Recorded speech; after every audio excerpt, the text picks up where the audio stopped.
اللہ فرماتے ہیں کچھ لوگوں کا دعویٰ ہے کہ ہم اللہ اور آخرت پر ایمان رکھتے ہیں، حالانکہ وہ ایمان نہیں رکھتے، دعویٰ کرتے ہیں، نفاق کا مظاہرہ کرتے ہیں، منافقت کرتے ہیں۔ جو اللہ کو ماننے والا ہوتا ہے اس کا رنگ اور ہوتا ہے، جس کو پتہ ہوتا ہے قیامت کے دن اللہ کے حضور کھڑے ہونا ہے، اس کے اعمال یہ نہیں مانتے، کہتے ہیں ہم مانتے ہیں، پر مانتے، دعویٰ ہے کہ ہم مانتے ہیں آخرت کو بھی اور اللہ کو بھی، پر نہیں مانتے۔ قیامت قائم ہونا ضروری ہے، اگر وقوع قیامت نہ ہو تو ظالم کی تو موجیں لگ گئیں، جابر تو موج کرے گا، فاسق اور فاجر تو کہیں گے دنیا میں بھی ہم اپنے اقتدار کے زور پر جیتے رہے، آج بھی ہمیں پوچھنے والا کوئی نہیں۔ عقلاً نقلاً قیامت کا قائم ہونا ضروری ہے۔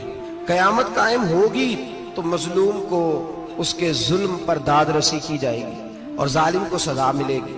ایک آدمی ساری زندگی دنیا کے اندر لوٹ مار کرتا رہا، دھوکہ فریب فراڈ کرتا رہا، اس کی راتیں شراب و کباب میں گزر گئیں، وہ مرے اور بات ختم ہو گئی، ٹھیک ہے موج کر کے چلا گیا۔ ایک آدمی ساری زندگی اس نے اللہ تبارک و تعالیٰ کی رضا کے لیے اپنی نظر کی حفاظت کی، زبان کی حفاظت کی، یہاں تک کہ دل کی بھی حفاظت کی، وہ بھی مرے تو معاملہ ختم ہو گیا۔ اس طرح تو پھر سرکش کا کچھ بنے گا ہی نہیں، نظام زندگی ساری اس کی سوچ ختم ہو کے رہ جائے گی اگر قیامت قائم نہیں ہوتی۔ قیامت کا قائم ہونا حق ہے، اس لیے قرآن مجید نے ایک جگہ پہ نہیں 20 جگہ پہ یہ بیان فرمایا ہے کہ قیامت ضرور قائم ہے، قیامت، اور وہ قائم ہو کر اپنے سارے لوازمات سمیت قائم ہوگی۔ میرے نبی پاک صلی اللہ علیہ وسلم نے فرمایا مظلوم کو حق ملے گا، ظالم کو سزا ملے گی۔ جابر اس دن اللہ کی بارگاہ میں رسوا کیے جائیں گے، جن پر جبر کرتے رہے انہیں اللہ کے حضور سے عطا کیا جائے۔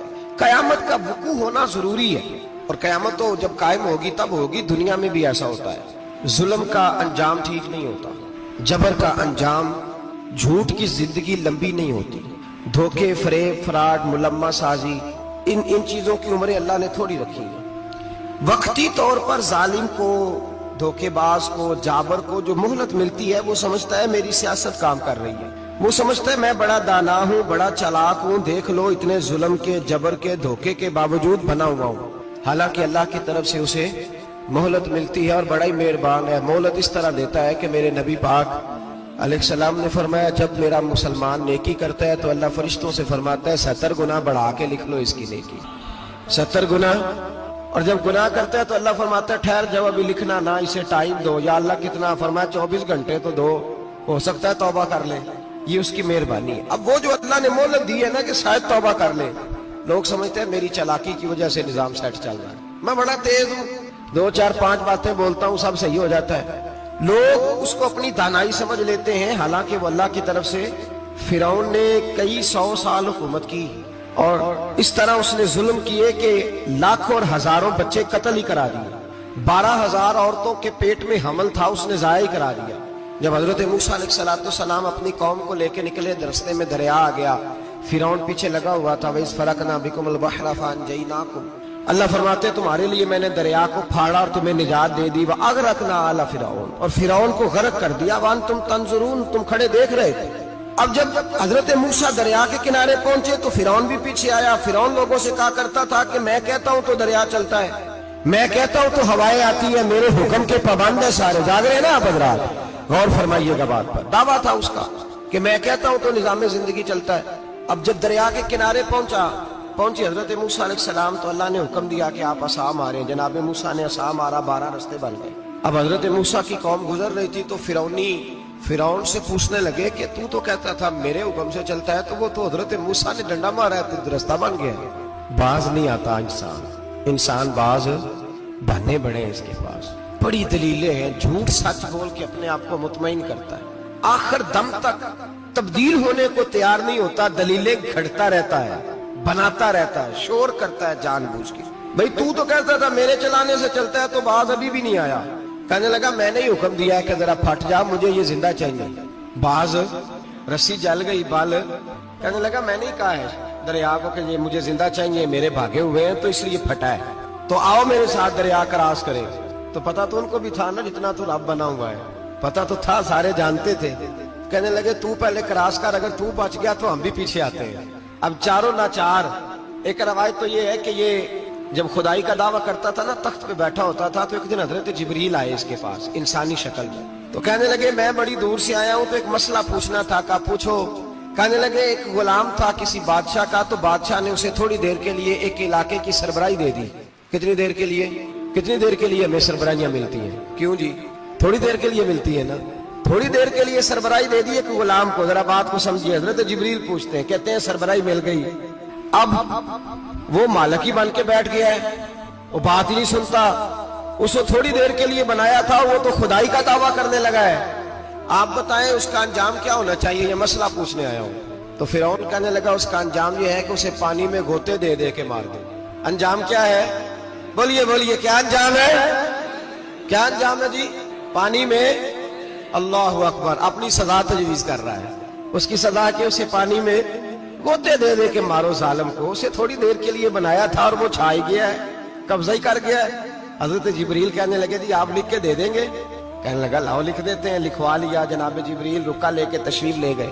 اب جب فرعون دریا میں آیا نا تو اللہ نے حکم دیا مل جا. جب دریا ملا چیخنے لگا تو حضرت جبریل آئے, کہنے لگے تیرا ہی فتویٰ ہے, یہ تیری سزا ہی ہے نا. ہم بھی بڑی سزائیں تجویز کرتے ہیں. یہ جھوٹا ہے جی, اس کا تو فلانا علاج ہونا چاہیے, تو اگر تو جھوٹ بولے تو یہ فلانا بڑا جاور ہے جی, اس کے ساتھ اس طرح ہونا چاہیے, تو اگر تو یہ کام کرے تو جو سزا تو لوگوں کے لیے تجویز کر رہا ہے تو اپنے بارے میں بھی سوچ. اب جب گوتے آئے نا آخری وقت دیکھا وہ فرعون جو کہتا تھا میری مرضی سے دریا چلتا ہے. علامہ ساوی نے تفسیر ساوی میں لکھا ہے تڑپ کے رونے لگا. جب یہ مزاج ہے, ایک دفعہ اوپر آتا ہے آدمی جب دریا میں جاتا ہے, اوپر آیا تو چیخنے او میرے حواریو خدا کا واسطہ مجھے بچاؤ. کہنے لگے تو کہتا تھا میری مرضی سے چلتا ہے. بے بسی ہے, تڑپتا ہے, روتا ہے. وارث شاہ مان کری نہ وارثہ دا, رب بے وارثہ کر کے مار دائی. تڑپ رہا ہے, چلا رہا ہے, کوئی مدد کو نہیں پہنچتا. اب جب آخری گھوتا آیا تو کہنے لگا آمنا برب موسیٰ و ہارون, میں موسیٰ کے رب کو بھی مان گیا, ہارون کے رب کو بھی. اللہ نے فرمایا نہیں, اب تیرا ماننا قابل قبول ہے. اس وقت ماننا تھا جب تجھے مہلت دی تھی, جب تو جوان تھا. بڑھاپا آتا ہے, بیماری آتی ہے, جوان آدمی بیماری کا شکار ہوتا ہے تو کہتا ہے یا اللہ ایک دفعہ صحیح کر دے, میں ساری پڑھا کروں گا. ایک دفعہ ٹھیک کر دے, میں مسجد میں رہوں گا, میں اگلے سال اعتکاف بھی کروں گا, میں ساری تراویحیں پڑھوں گا. تو اس وقت پڑھنی تھی جب تجھے مہلت دی تھی. اس وقت پڑھنا تھا جب اللہ نے تجھے آسانی دی, زندگی دی. اگلا وقت. یہ حال ایک کا نہیں ہوا. نمرود کو دیکھ لیں, حضرت ابراہیم علیہ السلام کو کہتا تھا میں رب ہوں. آپ نے فرمایا رب تو وہ ہے جو زندہ کرتا اور مارتا ہے. ایک موت کا قیدی بلایا, کہنے لگا ہاں بھائی کتنے دن رہ گئے تھے پھانسی میں؟ کہنے لگا جی پرسوں ہونی تھی. کہا جا تجھے آزاد کیا, لو میں بھی زندگی دیتا ہوں. ایک بے گناہ آدمی کو پکڑ کے قتل کر دیا, کہتا میں بھی مارتا ہوں. حضرت ابراہیم علیہ السلام کہنے لگے تو بیوقوفوں جیسی دلیلیں دے رہا ہے. چل اس طرح کر, میرا رب سورج مشرق سے نکالتا ہے, تو اگر رب ہے تو مغرب سے نکال کے دکھا. اب دلیل کا جواب کوئی نہیں تھا تو کہنے لگا پکڑو اور آگ میں ڈال دو. اللہ کے نبی کو آگ میں ڈالنے والا. یہاں ایک مچھر بیٹھا ہے, 400 سال حکومت کی اور خدائی کا دعویٰ کیا. یہاں مچھر بیٹھا تھا, چھینک آئی تو مچھر اندر چلا گیا. پہلے دربار کا ادب یہ تھا کہ جو آئے سجدہ کرے. اب اس کے سر پہ کوئی چیز مارتا تھا تو اسے سکون ہوتا تھا. مچھر تھوڑی دیر کے لیے اس کا دماغ چھوڑتا تھا. او بھائی یہ اس دھرتی پہ اللہ نے لوگوں کو نظارے دکھائے اور ہمیں سمجھانے کے لیے دکھائے. ہمیں تفکر کی, غور کی دعوت دی کہ دیکھ لینا, اپنے عمل کو پرکھنا. تمہارے عمل حضرت موسیٰ کے فرما برداروں جیسے ہیں, جناب ابراہیم کے فرما برداروں جیسے ہیں, یا بن کے بیٹھ گئے ہو؟ اب دربار کا ادب یہ ہے, بے بسی کا یہ حال ہے کہ جوتے لٹکتے ہیں دربار میں. جو آتا ہے جوتا کھینچتا ہے. اور ادب یہ ہے کہ 10 جوتے نمرود کے سر پہ مارو. اور 400 سال جوتے لگتے رہے. روتا تھا, جو آدمی آتا تھا منتیں کرتا تھا, کہتا تھا کہیں سے کوئی دوائی مل جائے گی. پاگلوں جیسی زندگی گزاری, پاگلوں جیسی سخت. وہ تو حساب, وقوع قیامت تو حساب ہوگا ہی. یہاں لوگ پاگل ہو کے مرتے ہیں, معذاللہ نفسیاتی مریض ہو کے مرتے ہیں. یہاں آخری وقت اتنا سخت آتا ہے کہ دنیا موت کی دعائیں مانگتی ہے. میرے بھائی جب انسان ظلم کرتا ہے تو بھول جاتا ہے کہ شاید مجھے پوچھے گا کوئی نہیں. جب وہ زیادتی کرتا ہے تو بھول جاتا ہے. جب وہ کسی کا حق کھاتا ہے تو وہ کہتا ہے شاید اس کا تو وارث ہی کوئی نہیں جس کو میں لوٹ رہا ہوں. لیکن جب اللہ کی پکڑ آتی ہے, حجاج بن یوسف ظالم تھا, اس نے اچھے کام بھی کیے تھے. قرآن پاک پر زیر زبریں آراب حجاج بن یوسف نے لگوایا. محمد بن قاسم کو ہندوستان سندھ کے علاقے فتح کرنے بھی حجاج بن یوسف نے بھیجا تھا. ساری خوبیاں اپنی جگہ پر, ظالم بہت بڑا تھا. کسی آدمی نے اس کے سامنے کونے کی طرف منہ کر کے ساتھ والے سے بات کر لی تو کہنے لگا میرے خلاف کیا، اس کو لے جاؤ 2 ٹکڑے کر کے واپس لے آؤ۔ توتی بولتا ہے نا اقتدار، جب کسی کے ہاتھ اقتدار ہوتا ہے نا، وہ چاہے ایک گھر کا ہی کیوں نہ ہو، وہ 10 بندے فیکٹری میں کام کرتے اور جو ان کا مالک ہوتا ہے وہ کہتا میں مالک ہوں، مجھے مانو۔ جب تو صاحب اقتدار ہوتا ہے نا، جب تو سسر بن کے بیٹھتا ہے اور کسی غریب گھر کی بہو آتی ہے 2-4 تو کہتا ہے میرا اقتدار ہونا چاہیے، جب میں کھانسنے لگوں تو ہر آدمی کے ہاتھ میں ٹشو پیپر ہونا چاہیے، جب میں بولنے لگوں تو بندے ہوئے ہاتھوں سے ہر آدمی جی جی کرتا ہوا کھڑا ہونا چاہیے۔ جس آدمی کا، اور یہ کام بہو بھی کرتی ہے کئی دفعہ، وہ بھی کہتی ہے کہ تمہیں پتہ نہیں میں کتنا لمبا چوڑا جہیز لے کے آئی ہوں، جب میں سونے کے لیے اپنے بیڈ روم میں جاؤں تو خبردار بوڑھے بابے کو اجازت نہیں کہ وہ کھانسے، اماں کو چاہیے کہ اگر اس کو بڑی سخت پیاس بھی لگی ہے تو میرے سوتے سوتے باورچی خانے میں برتن نہ کھٹکھٹائے۔ جو جہاں بھی جس اسٹیج پہ بھی بیٹھتا ہے وہ کہتا ہے کوئی نہیں مجھے پوچھنے والا، میں مطلق العنان ہوں۔ جوان بوڑھوں کا مذاق اڑاتے ہیں، سمجھتے ہیں شاید کبھی بوڑھے ہی نہیں ہونے، مذاق اڑاتے ہیں۔ تندرست لوگ بیماروں کا مذاق اڑاتے ہیں، شاید کبھی بیمار نہیں ہونا۔ حجاج بن یوسف ظالم تھا، ظلم کرتا تھا، زیادتی کرتا تھا۔ حضرت سعید بن جبیر ایک تابعی بزرگ تھے، اتنے بڑے بزرگ تھے کہ ساری رات نماز پڑھتے تھے، سارا سال روزہ رکھتے تھے۔ ایک دن انہوں نے منبر پہ بیٹھ کے کہا کہ حجاج ظلم سے باز آ جائے ورنہ اللہ کی لاٹھی بڑی بے آواز ہے۔ اللہ کی لاٹھی، اس کا کیا مطلب ہوتا ہے؟ اس کا مطلب ہے جب رب کی لاٹھی چلتی ہے تو اس کی آواز، جی اس کا پہلے کوئی پیغام، وہ پہلے اعلان نہیں کرتا کہ تگڑے ہو جاؤ لاٹھی چلنے لگی ہے، لاٹھی چلتی ہے پر اس کی آواز، سمجھ آ رہی ہے میری بات کی؟ جمعۃ الوداع کے لیے تشریف لانے والے احباب خاص غور فرمائیے گا۔ حجاج بن یوسف کو پتا چلا کہ حضرت سعید بن جبیر نے میرے خلاف بات کی، بلا لیا، کہنے لگا تو نے میرے خلاف بات کی ہے؟ فرمانے لگے کی ہے۔ کہنے لگا تجھے پتا ہے میں قتل کر دوں گا؟ آپ فرمانے لگے نہ تو زندگی کا مالک ہے نہ موت کا مالک ہے، تو کیسے قتل کر؟ کہنے لگا تجھے پتا ہے میرا؟ فرمایا میں نے تجھے نہیں، میں نے تو کئی شداد، کئی حماد، کئی قارون، کئی فرعون، کئی نمرود دیکھے، کئیوں کی داستانیں سنی، تو کون ہے؟ تو چھوٹا سا ہے۔ ایک جملہ ہے مولا جلال الدین رومی کا، بڑے درویش تھے، ایک بات کہہ گئے، کہنے لگے نمرود جتنے پیسے نہیں، فرعون جتنی حکومت نہیں، قارون جتنی دولت نہیں، ورنہ فرمانے لگے میرے زمانے میں بھی کئی لوگوں کا خدا بننے کو دل کرتا ہے، کئی لوگوں کا دل کرتا ہے، لیکن نمرود جتنے پیسے، فرعون جتنی طاقت اور قارون جتنی دولت نہیں، ورنہ ہو سکتا ہے لوگ دعویٰ کر جائیں معاذ اللہ ثم معاذ اللہ۔ یہ آج سے کئی 100 سال پہلے وہ کہہ رہے ہیں، آج تو حالات بڑے ابتر ہیں، اس کی نسبت خطرناک۔ فرمانے لگے حضرت سعید بن جبیر تو زندگی موت کا مالک نہیں، کہنے لگا پکڑو، قتل کرو اسے، لے جاؤ۔ جب پکڑ کر کھینچ کر لے جا رہے تھے نا تو حضرت سعید بن جبیر مسکرانے لگے، اب ظالم کے سامنے مسکرائے تو اس کو بڑا غصہ آیا، یہ میرا مذاق اڑاتا ہے؟ بلا لیا، ادھر آؤ، کیوں مسکرا رہے ہو، کیا ہوا؟